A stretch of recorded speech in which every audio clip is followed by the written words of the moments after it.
Hello students, today we are going to deal with the poem of 11th standard. आज आपण 11वीतील कविता या व्हिडिओमध्ये ऐकणार आहोत. The title of this poem is there is another sky. आणि 2.2 क्रमांकाची ही कविता आहे. इयत्ता 11वीच्या इंग्रजी विषयासाठी ही कविता तुम्हाला अभ्यासायची आहे. So title of this poem is there is another sky. मराठीमध्ये अर्थ होईल तिकडे दुसरे आकाश आहे, किंवा दुसरा असा पण अर्थ होऊ शकतो जीवनाला दुसरी बाजू पण असते. ही कविता छोटी आहे पण थोडीशी अवघड आहे, त्यामुळे या कवितेचं चांगलं अंडरस्टँडिंग तुम्ही करणं गरजेचं आहे.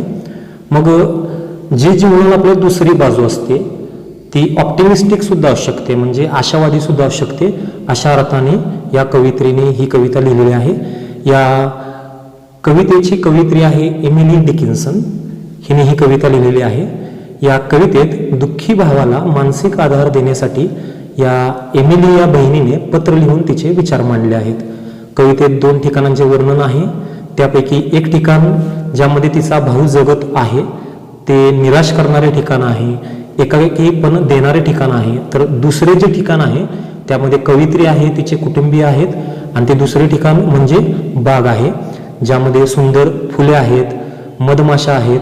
असे आनंदी अनुभव त्या ठिकाणी कवित्री अनुभवते. दूरवर ठिकाणी असणारा तिचा भाऊ ऑस्टिन, म्हणजे ह्या एमिली ह्या कवित्रीचा एक ब्रदर आहे, भाऊ आहे ऑस्टिन नावाचा. तो तिचा भाऊ ऑस्टिन कोणत्या तरी कारणाने निराश झालेला आहे आणि तो दूर राहतो. त्याचा एकटेपणा व दुःख दूर करण्यासाठी जीवनाची दुसरी सकारात्मक बाजू मांडत ही एमिली कवित्री त्याला तिच्या बागेमध्ये येण्याबाबत विनंती करत आहे. म्हणजेच कदाचित कुटुंबापासून दूर गेलेल्या या ऑस्टिन या भावाला ती परत ये अशी विनंती या कवितेत करत आहे. आणि ही कविता आशादायी विचारांनी संपते. स्वतःचे जीवन घडवण्यासाठी सकारात्मक वृत्तीने समस्यांचा विचार केल्यास समस्या व प्रश्न सुटतात, असा आशावाद सुद्धा या कवितेमध्ये कवित्रीने सादर केलेला आहे. या कवितेचा जो प्रकार आहे टाईप आहे पेट्रार्कन सॉनेट, आणि ही इन्स्पिरेशनल कविता सुद्धा आहे. या कवितेमध्ये रायमिंग स्कीम जी आहे ती स्लॅन्ट राईम आहेत, म्हणजेच इम्परफेक्ट रायमिंगच्या पेअर्स आहेत, म्हणजेच इम्परफेक्ट राईम्स. मग नेमक्या सॉनेटप्रमाणे तुम्हाला इतर रायमिंग स्कीम दिसत नाही. या कवितेमध्ये ABC, BCD, EC, FC, GHIH अशी रायमिंग स्कीम आढळते. या कवितेची जी थीम आहे यामध्ये 2 साइड्स ऑफ लाईफ डिस्कस केलेल्या आहेत. जीवनाच्या 2 बाजू डिस्कस केलेल्या आहेत. पहिली आहे बाजू ऑप्टिमिस्टिक आशावादी आशादायी, आणि दुसरी आहे पेसिमिस्टिक निराशावादी. मग दुसरा एक थीमचा इथं उल्लेख आहे क्रिएट युअर ओन वर्ल्ड. आपण आपल्या जीवनाचं अस्तित्व किंवा आपले जीवन स्वतः घडवले पाहिजे, अशी पण दुसरी थीम या कवितेमध्ये आढळते. ही कविता थोड्या गुंतागुंतीच्या भावना सादर करते, त्यामुळे ही कविता चांगली कळणे महत्त्वाचे आहे. त्यासाठी पुन्हा एकदा मी मराठीमध्ये या कवितेबद्दल माहिती सांगतोय. या कवित्रीचं नाव आहे एमिली डिकिन्सन, आणि या कवितेतील ही कवित्री एमिली हिला एक भाऊ आहे आणि त्याचं नाव ऑस्टिन आहे. आणि तो भाऊ ऑस्टिन कदाचित तिच्या कुटुंबापासून दूर गेलेला आहे आणि काही कारणांमुळे तो नाराज आहे, निराश झाला आहे. त्यामुळे त्याला तिथे एकटेपणा जाणवत आहे. त्यामुळे ही कवित्री त्याला सकारात्मक दृष्टीने जीवनाचा विचार कर व जीवनातील आनंदाचा आस्वाद घेण्यासाठी कुटुंबाकडे परत ये असा संदेश या कवितेद्वारे देताना आपल्याला दिसते. अपयशी असतानाही यश मिळवण्यासाठीचा आशावाद आपल्याकडे असला पाहिजे ह्या कवितेद्वारे आपल्याला समजते. या कवितेत ती ऑस्टिन या तिच्या भावाला धीर देत आहे व जीवनाची सकारात्मक बाजूची त्याला माहिती या कवितेच्या वर्णनाद्वारे देत आहे. तिचा भाऊ दूरच्या ठिकाणी आहे, त्याला ती तिच्या बागेत म्हणजेच घराकडे परत ये असा संदेश देत आहे. अपयश किंवा दुःख मनाला लावून घेऊ नकोस अशी विनंती सुद्धा ती भावाला करत आहेत. तसेच तिच्या कुटुंबियासमोरचे तिचे जीवन आनंदी व उत्साही आहे व यामुळे या जीवनामध्ये भावाने तिच्याकडे यावे आणि तो आनंद उपभोगावा अशी पण अपेक्षा ती या कवितेत व्यक्त करत आहे. अशा प्रकारे तुम्हाला ही कविता समजून घेऊन वाचायची आहे, म्हणजे या कवितेचा अर्थ चांगला कळेल. मग आपण कवितेला स्टार्ट करूया.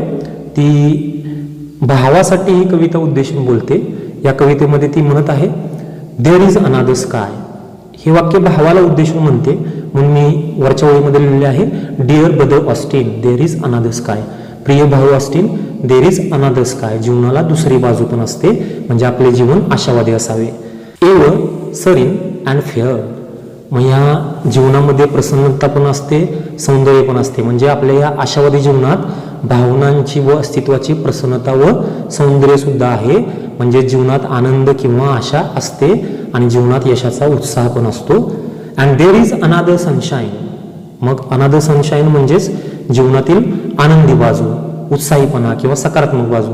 म्हणजे आपल्या जीवनामध्ये आनंदी भावना सुद्धा आपण उपभोगू शकतो, आपल्या जीवनामध्ये उत्साह पण असतो, आपल्या जीवनाला सकारात्मक बाजू पण असते. म्हणजे ही दोन्ही वाक्य तिने ऑस्टिनला बोललेली आहेत की आपल्या जीवनाला दुसरी बाजू पण आहे आणि आपल्या जीवनामध्ये सौंदर्य आहे, प्रसन्नता आहे.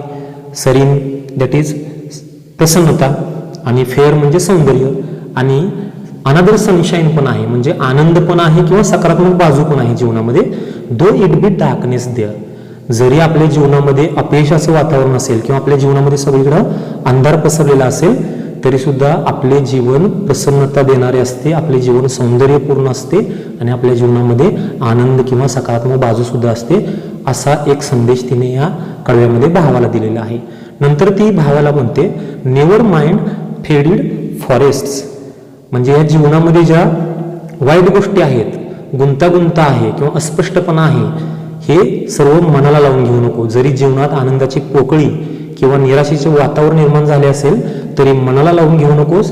जरी सगळीकडे मूक शांतता पसरली असेल तरी तू मनाला लावून घेऊ नकोस. म्हणजे ती पुढे म्हणते नेवर माइंड सायलेंट फील्ड्स, म्हणजे जीवनामध्ये सगळीकडे मूक शांतता पसरली असेल, एकटेपणा वाटत असेल तरी मनाला लावून घेऊ नकोस.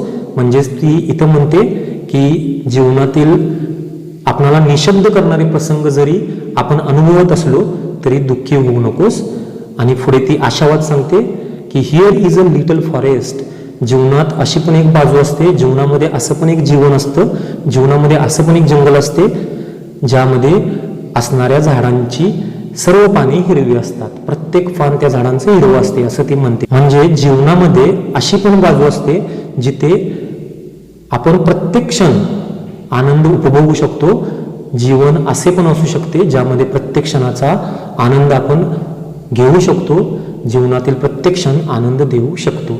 अशा प्रकारे पहिल्या कडव्यामध्ये ती आपल्या भावाला आपले जीवन आशावादी असावे, आपल्या जीवनामध्ये प्रसन्नता असते, सौंदर्य असते आणि उत्साह किंवा आनंद सुद्धा असतो.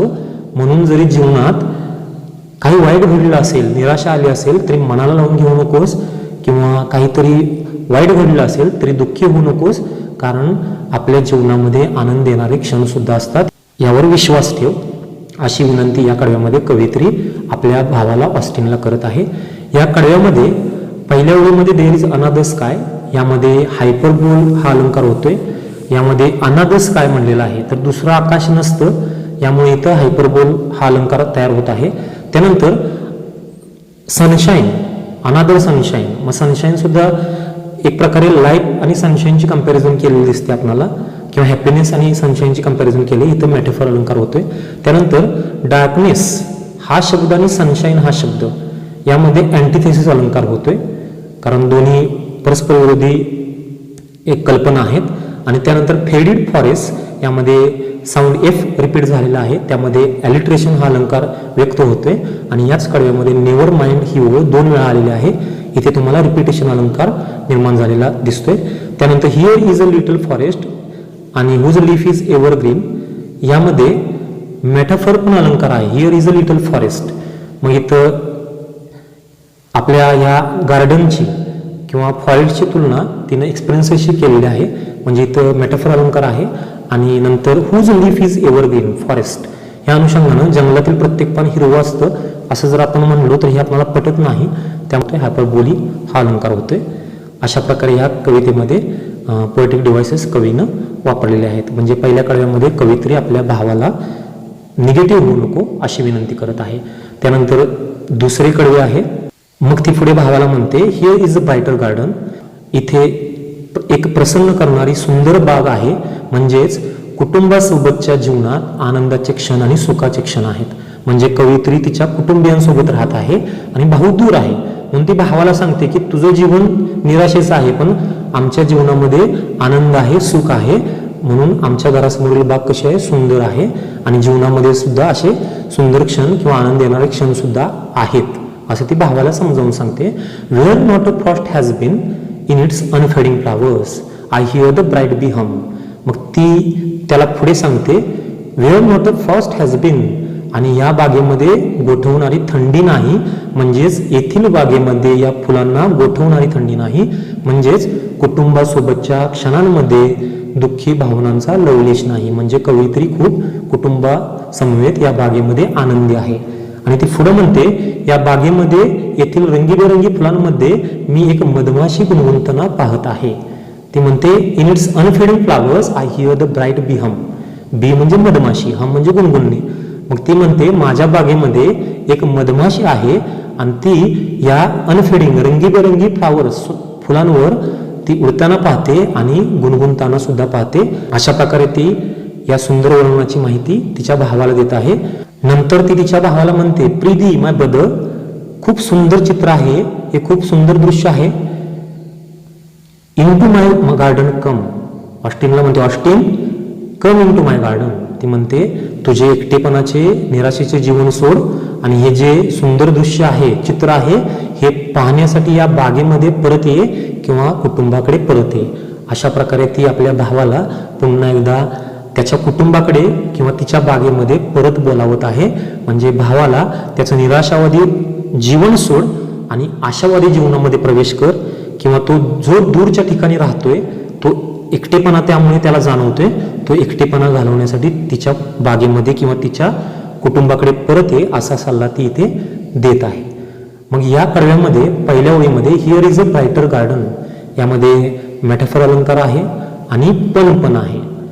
कारण ब्रायटर गार्डन म्हणजे इथे एक प्रकारे बागेची तुलना तुम्हाला आनंदी क्षणांशी केलेली दिसते. मग इथे मेटाफर पण होतोय आणि शब्दांची कोटी पण आहे, पण आहे. दुसऱ्या ओळीमध्ये where not a frost has been, यामध्ये इन्व्हर्जन अलंकार आहे, म्हणजे इथे शब्दरचना चुकीची आहे, त्यामुळे या ओळीत इन्व्हर्जन अलंकार होत आहे. तसेच या ओळींमध्ये अँटिथेसिस सुद्धा अलंकार आहे. कारण फ्रॉस्ट म्हणजे एक प्रकारे गोठलेले दव म्हणजे दुःख, आणि वर जो ब्रायटर शब्द दिसतोय त्याचा अर्थ आहे आनंद. त्यामुळे ब्रायटर आणि फ्रॉस्ट हे विरोधी कल्पना आहेत, त्यामुळे अँटिथेसिस अलंकार होत आहे. त्यानंतर तिसऱ्या ओळीमध्ये इन इट्स अनफेडिंग फ्लावर्स, तर फुलं रंगीबेरंगी आहेत अशी कवयित्री म्हणते, पण प्रत्येक फुल रंगीबेरंगी असतं असं नाही. त्यामुळे इथे अनफेडिंग फ्लावर्स या लाईनमध्ये, इन इट्स अनफेडिंग फ्लावर्स या लाईनमध्ये हा अलंकार होत आहे. त्यानंतर ब्राईट बी या दोन शब्दामध्ये पुढील ओळीमध्ये I hear the bright bee हम या ओळीमध्ये ब्राईट बी मध्ये साऊंड बी रिपीट होतोय, यामध्ये एलिट्रेशन अलंकार होतोय, आणि हम या मधमाशीच्या गुणगुणण्यामध्ये साऊंड रिफ्लेक्ट होतोय, एक्सप्रेस होतोय, यामुळे इथे ओनोमॅटोपिया हा अलंकार होतोय. आणि शेवटच्या ओळीमध्ये इन टू माय गार्डन कम, यामध्ये इन्व्हर्जन अलंकार होतोय, कम इन टू माय गार्डन अशी ही ओळ असली पाहिजे. मग अशा प्रकारे ह्या कवितेद्वारे ही जी एमिली डिकिन्सन आहे ती तिच्या ऑस्टिन या भावाला कुटुंबाकडे परत ये असा संदेश देत आहे. मग या कवितेमध्ये आपल्याला मेसेज काय आहे, किंवा या कवितेमध्ये आपल्याला संदेश काय आहे, मेसेज काय आहे. पहिला मेसेज आहे बी पॉझिटिव्ह अँड ऑप्टिमिस्टिक. आपण सकारात्मक दृष्टिकोनाचे असलो पाहिजे आणि आपण आशावादी दृष्टिकोनाचे असलो पाहिजे. नेव्हर गिव्ह अप, प्रयत्न कधी आपण सोडले नाहीत पाहिजेत. नेव्हर लूज होप, आपण आशा कधीही सोडली नाही पाहिजे. आणि we should accept the harsh realities of life, आणि आपण जीवनाची जी वास्तविकता आहे ती आपण स्वीकारली पाहिजे. अशा प्रकारे या कवितेद्वारे एमिली ही कवयित्री तिच्या भावाला तिच्या जीवनामध्ये तिच्या बागेमध्ये परत ये आणि निराशावादी दृष्टिकोन सोडून दे असा सल्ला देत आहे. In this way we have seen this poem. Thank you for watching.